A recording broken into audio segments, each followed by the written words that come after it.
ታላቅ ትግራይ ለመመስረት ነው ወይም ደግሞ ታላቅ ኤርትራ ለመመስረት ነው ወይም ከሁለቱም ኤርትራና ትግራይ አንድ ለማድረግ ነው። ስለዚህ ካሁን በኋላ ከዚህች ከሃዲ ሀገር አክቲቪስቶች xiinxaltoonni siyaasaa Tigraay dhiyeenya kana TPLF fikiraa nagayaatiin mootummaa federaalaa gaafii gaafachuu akka qabanii fi lola dhaabuu akka qaban gaafachaa jiraachuun mul'ate.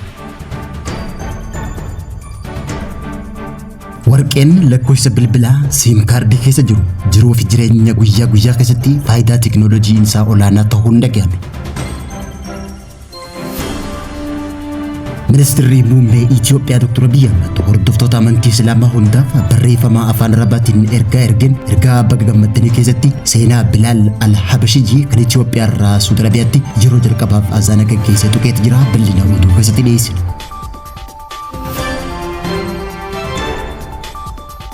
Pirezidaantiin biyya Turkii Resiip Xayyib Erdogan daawwannaa isaa walitti aansuun Yuunaayitid Arab Emireetii fi Itoophiyaa daawwachuuf karoorfateen daawwannaa isaa biyya Yuunaayitid Arab Emireetii haquu beeksise. Bal'ina oduutiin dhiyeessina. Durataan dhaaba TPLF Dabratsiyoon Gabra Mikaa'el ergaa lammiilee Tigraay biyya alaa jiraniif dabarseen diinonni keenya ammallee gara waraana haaraa fi hacuuccaa haaraawatti seenuuf dhiibbaa godhaa jiru waan ta'eef uummata Tigraay uummata keessan tumsaa jechuudhaan yaamicha dhiyeessuun dhaga'ame.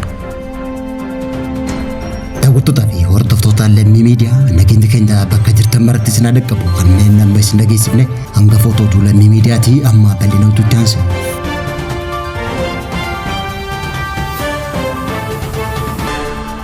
Dhiyeenya kana lola TPLF kaaba Itoophiyaatti kaasaa jirtu laalchisee qeeqaa fi yaadonni garagaraa TPLF irratti ka'uudhaan lola dhaabuun mootummaa wajjin afaan nagayaatiin haasa'uun furmaata ta'uu dhalattoonni Tigraay keessumattuu kanneen dhageettii fi beekamtii qaban akkasumallee qondaaltonni TPLF duraaniitii fi aktivistoonni TPLF Shaabiyaa wajjin hariiroo uumuun kaabatti lola jalqabsiisuun uummata Tigraayiif balaa guddaa ta'uu yaaddoo qaban ibsuudhaan gocha kana akka dhaaban TPLF gaafataniitu jiru. Haaluma kanaan xiinxalaan siyaasaa Tigraay beekamaan obbo Alulaa Salamoon irra deebi'uudhaan TPLF lola akka dhaaban gaafachuun mul'ate. Obbo Alulaa Salamoon dhaamsa karaa miidiyaa hawaasaa isaa irratti katabeen maaloo waraana dhaaba Tigraayitti wanti maallaqa jaamu hin jiru. Uummanni ammas rakkina keessa jira.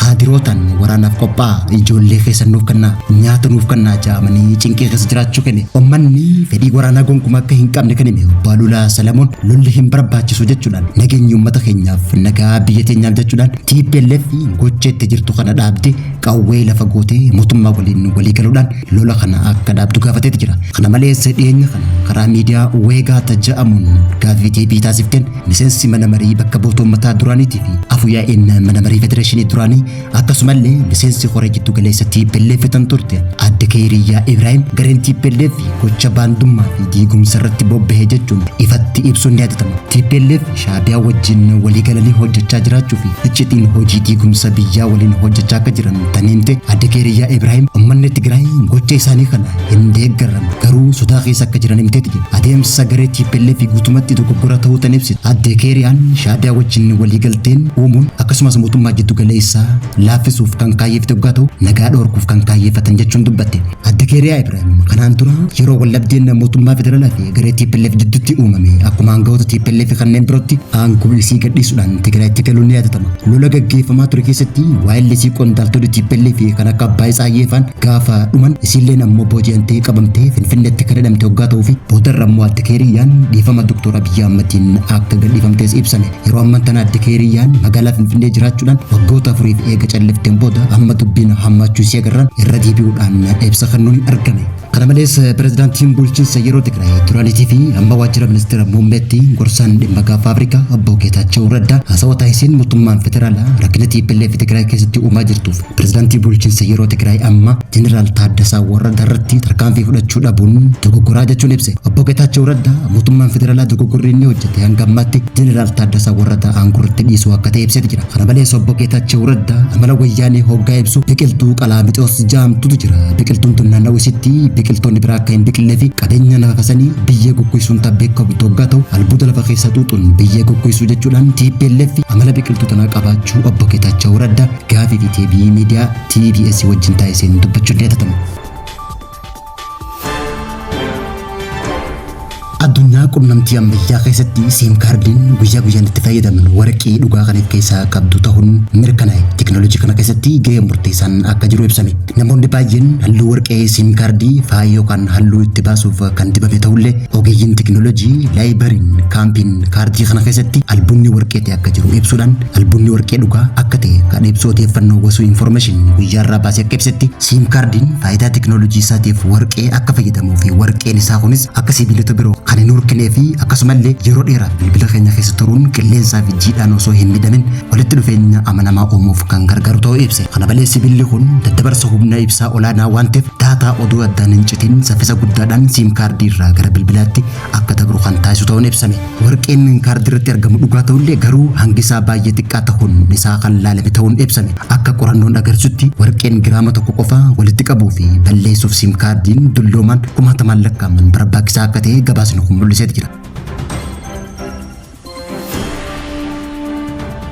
Seensa soomanaa hordoftoota amantii Islaamaa hijiraa waggaa 1447ffaa sababeeffachuudhaan ministeerri muummee Itoophiyaa Dr. Abiy Ahmed ergaa baga geessanii hordoftoota amantaa Islaamaa maraaf dabarseen Itoophiyaan biyya haqaa fi dhugaa ta'uu isiitiin addunyaaf mirkaneessite ta'uu ibsuudhaan yeroo roorroo musliimaa ragaa turte biyya itti ari'amaa turan Itoophiyaan biyya jalqaba baqattoota musliimaa simatte ta'uu ibsuudhaan Bilaal al-Habashiyyi biyyi isaa Itoophiyaa ta'uu ibse. Bilaal al-Habashiyyiin nama jalqaba azaana amma guyyaatti hoggushan dhagahamu kana azaanii hoggaa ta'u akkuma ministeerri muummee Itoophiyaa Dr. Abiy Ahmed jedhetti Bilaal al-Habashiyyiin nama Itoophiyaa ilma Oromoo hoggaa ta'u jalqabbii amantii Islaamaa keessatti nama jalqaba azaanii hoggaa ta'u Bilaal al-Habashiyyiin Itoophiyaarraa gabra taasifamee biyya san dhaqullee amantii Islaamaa keessatti bilisoomuudhaan sadarkaan isaa ol fudhamuu bira kutee jaalala guddaa musliimoota addunyaa biratti horatee jira. Itoophiyaan qabeenya bishaan isiitiif misoomaaf haala fayyadamummaa walqixa hundaaf mirkaneessu ta'uu ibsuudhaan ministeerri muummee kun bishaan Abbayyaa madda walitti bu'insaa odoo hin taane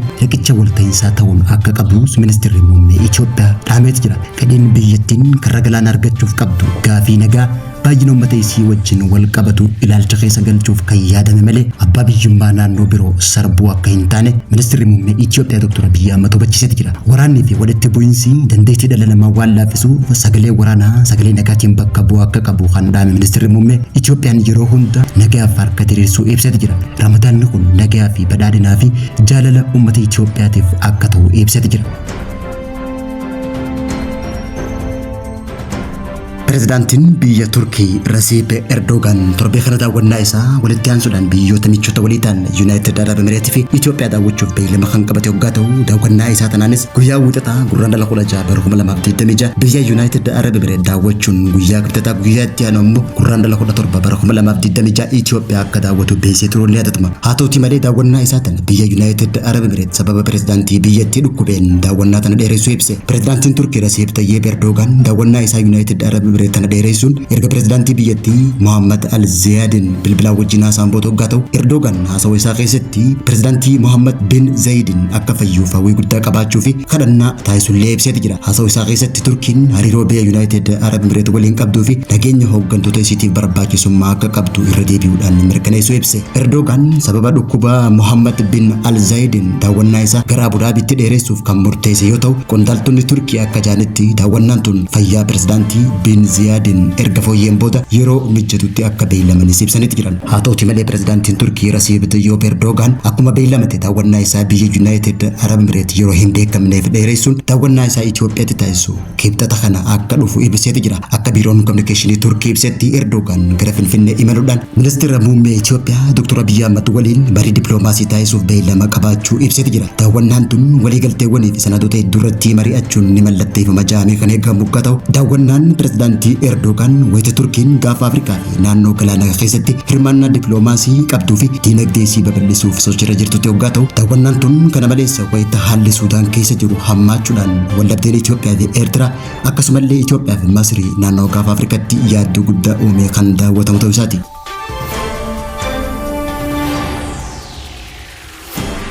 dura Durataan dhaabbatii TPLF fi Dabratsiyoon Gabra Mikaa'el erga lammiilee Tigree biyyoota alaa keessa jiraniif dabarsan yeroo ammaa tana uummanni Tigraay qormaataa fi balaa keessa akka jiran himuudhaan diinonni keenya ammallee gara waraana haarawaa fi hacuucaa irratti oofaa jiran jechuudhaan namni saba Tigreetii kamuu iddoo jiru dhiibbaa gochuu akka qabuu fi uummata isaaniitiif tumsuu akka qaban gaafachuun dhagahame. Dabratsiyoon Gabra Mikaa'el ergaa karaa iskaayipii isaatiin dhalattoota Tigree biyyoota alaa jiraniif dabarsan waliigaltee nageenya Piriitooriyaa raawwatamuun isaa erga laafeen booda uummanni Tigraay qe'ee fi qabeenya irraa buqqeelleen bakka akka hin deebifaman ibse. Waliigalteen Piriitooriyaa cabuun dhiibbaa jala jiru haja'u Dabratsiyoon Gabra Mikaa'el yeroo kana qaamni waliigaltee tana cabse nullee cabsaa jira jechuudhaan haalli Tigraay gara waraanaa fi badiinsa biraatti geessaa akka jiru ifatti kan agarsiisu ta'uu ibse. Durataan TPLF kun diinni dhiibbaa haaraa dhiibbaa diinagdee fi siyaasaa uumuuf yaalaa jira jechuudhaan gantoonni fi diinonni keessaas ta'e alaa miira duubatti hafummaa fi amanamummaa kakaasuudhaan Tigraay qoqqootuuf gocha badaa raawwachaa jiran jechuun dubbate. Dhiibbaa alaa qaama dippiloomaasii cimee itti fufee jira haja'u Dabratsiyoon Gabra Mikaa'el lubbuun jiraachuu keenyaaf waliin haa dhaabbannu jechuudhaan